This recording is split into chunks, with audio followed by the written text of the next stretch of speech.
Dude, you're punchy. It's a sick day. It's also a Tuesday. And I gotta say I hate the holiday season. I do. I want to be positive about it, but I can't. Because one, I get really sick. And two, the practicality of Uggs increases significantly. I don't want to see that. They don't even try and hide it in the name. They already put Uggs. Uggs are so ugly. It's annoying. And the people that wear Uggs always have insanely huge hips to the point that it's not hot anymore. It's not. Because while you put wrapping paper and a bow on it, I already know that if I unwrap it, it's going to look like a beaten piece of meat. Just bruises and dents where they shouldn't be. And you may be thinking, Phil, you're so negative. You're a glass is half empty kind of guy. I'm a glass is half full kind of guy. It doesn't really matter because right now the glass is a quarter full, which means everyone's trying to be positive about a bad situation. It doesn't change the fact that it's a bad situation. I'm just saying nothing ever changed for the good because someone decided to start using euphemisms. There's a difference between being positive and being realistic. Because being positive is a great way to keep yourself from shooting yourself in the face because you realize things suck so bad. Being realistic allows you to go, okay, this situation sucks. How do I make it better? And I like to think that that's what I try and do every day. I do my thing to inform and also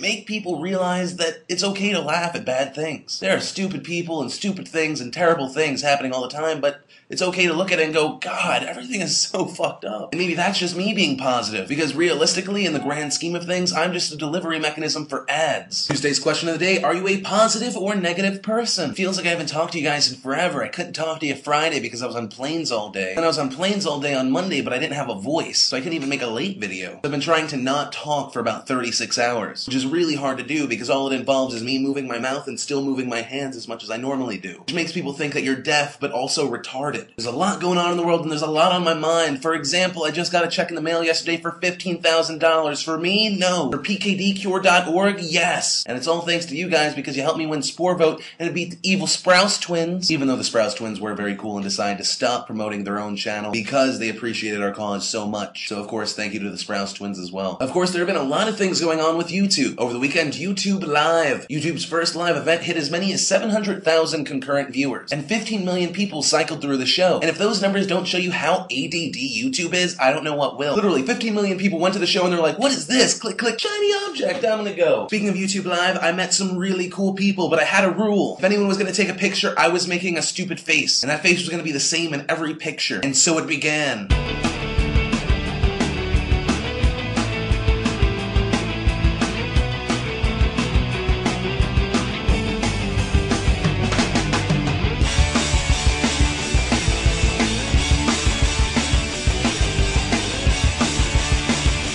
And of course, YouTube switched to the widescreen box. And it makes me feel very claustrophobic because there's just darkness over here and darkness over here. And it just feels like I can't escape. And I'm kind of digging it because I'm going to try and switch to the widescreen. But I honestly think that this is a mistake. Like, I don't think Steve Chen understood things. Like, I think Steve Chen heard his wife and she was like, I really like it wide. And he was like, oh, video resolution. No, Steve Chen, not video resolution. Obviously, from the non-programmer side, I want to be able to say, hey, can't it just auto-recognize if the video is 4:3 and make the page that way? And if it's 16:9, make it that way? But I'm not going to say anything to the programmers of YouTube because people are losing their jobs left and right and they need to make themselves as useful as possible. But anyway, you guys have been waiting for it, the Tuesday douchebag of the day. Our Tuesday douchebag of the day is a thief. He stole 15 electrical transformers from one of those billboards. Unluckily for him, someone took a picture of him doing it. The person who took the picture gave it to the billboard company and now the dude's picture is posted on billboards all across town. You know what? We missed Monday's video, so let's have two sets of douchebags of the day because our other douchebags of the day are two guys who stole a 55-inch TV. Then realizing that their car was too small to fit the TV, asked the neighbor of the guy they stole from to hold on to it, you know, until they could get a bigger car to take it. Oddly enough, these guys were caught. What? The neighbor turned them in? Really? That is so unexpected. And news that amuses me, a man faces up to 3 months in jail for calling a police officer a ginger and then singing Spider Pig from the Simpsons movie. I didn't know that you could face up to 3 months in jail for being funny. Guys, you know the economy's doing bad when Russians are just like, no, I am not going to drink vodka. If Russians aren't drinking vodka,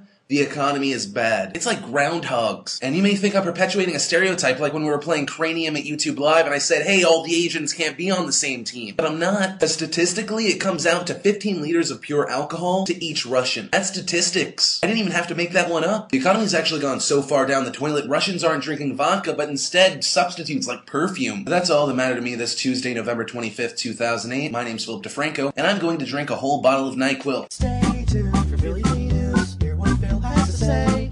Get a load of some common sense. Any douchebag of the day. His name is SXE Phil. SXE Phil. His wisdom will help you get by. I don't kill myself by the end of the week, great week.